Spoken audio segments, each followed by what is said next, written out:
श्रद्धेय नृत्य गोपाल दास जी महाराज जी सहित उपस्थित सभी श्रद्धेय संतचरण, भारत के आदरणीय और जनप्रिय प्रधानमंत्री जी, उत्तर प्रदेश की माननीय राज्यपाल महोदया, उत्तर प्रदेश के माननीय मुख्यमंत्री जी, सभी नागरिक सज्जन, माता भगिनी, आनंद का क्षण है। बहुत प्रकार से आनंद है। एक संकल्प लिया था और मुझे स्मरण है कि तब के हमारे संघ के सरसंघ चालक बाला साहब देवरस जी ने ये बात हमको कदम आगे बढ़ाने के पहले याद दिलाई थी कि बहुत लग के 20-30 साल काम करना पड़ेगा, तब कभी ये काम होगा।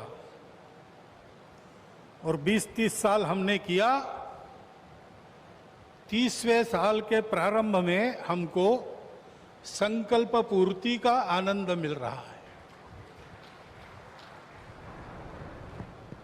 प्रयास किए हैं जी जान से, अनेक लोगों ने बलिदान दिए हैं। अरे नहीं आए, वो सूक्ष्म रूप में आज यहां उपस्थित है, प्रत्यक्ष उपस्थित हो नहीं सकते।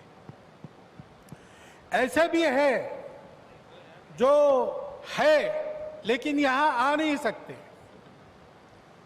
रथ यात्रा का नेतृत्व करने वाले अडवाणी जी आज अपने घर में बैठकर इस कार्यक्रम को देख रहे होंगे। कितने ही लोग हैं कि जो आ भी सकते हैं लेकिन बुलाए नहीं जा सकते, परिस्थिति ऐसी है। लेकिन वो भी अपनी अपनी जगह, पूरे देश में देख रहा हूं आनंद की लहर है। सदियों की आस पूरी होने की आनंद है। लेकिन सबसे बड़ा आनंद है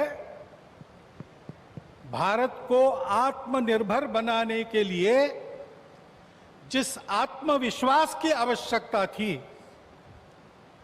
और जिस आत्मभान की आवश्यकता थी, उसका सगुण साकार अधिष्ठान बनने का शुभारंभ आज हो रहा है। वो अधिष्ठान है आध्यात्मिक दृष्टि का, सिया राममय सब जग जानी। सारे जगत में अपने को और अपने में सारे जगत को देखने की भारत की दृष्टि, जिसके कारण उसके प्रत्येक व्यक्ति का व्यवहार आज भी विश्व में सबसे अधिक सज्जनता का व्यवहार होता है। और उस देश का सामूहिक व्यवहार सबके साथ वसुधैव कुटुंबकम का होता है। ऐसा स्वभाव और ऐसी अपने कर्तव्य का निर्वाह व्यावहारिक जगत की माया के दुविधा में से रास्ते निकालते हुए जितना हो सके सबको साथ लेकर आगे चलने का जो विधि एक बनती है, उसका अधिष्ठान आज यहां पर बन रहा है। परम वैभव संपन्न और सबका कल्याण करने वाला भारत, उसके निर्माण का शुभारंभ आज ऐसे निर्माण का व्यवस्थागत नेतृत्व जिनके हाथ से है, उनके हाथ से हो रहा है। ये और एक आनंद है। और इसलिए उन सब का स्मरण होता है। लगता है अशोक जी यहां रहते तो कितना अच्छा होता, महंत परमहंस रामचंद्र दास जी अगर आज हो सकते तो कितना। लेकिन जो इच्छा उसकी है वैसे होता है। लेकिन मेरा विश्वास है कि जो है वो मन से और जो नहीं है वो सूक्ष्म रूप से आज यहां उस आनंद को उठा रहे हैं, उस आनंद को शतगुणित भी कर रहे हैं।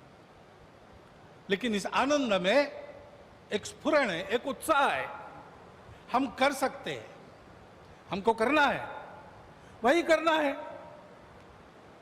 एतद्देश प्रसूतस्य सकाशादग्र जन्मनात् स्वम स्वम चरित्रम शिक्षेरन पृथिव्याम सर्वमानव।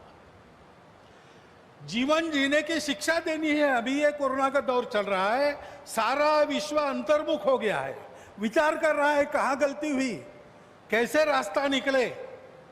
दो रास्तों को देख लिया, तीसरा रास्ता कोई है क्या? है, हमारे पास है, हम दे सकते हैं, देने का काम हमको करना है।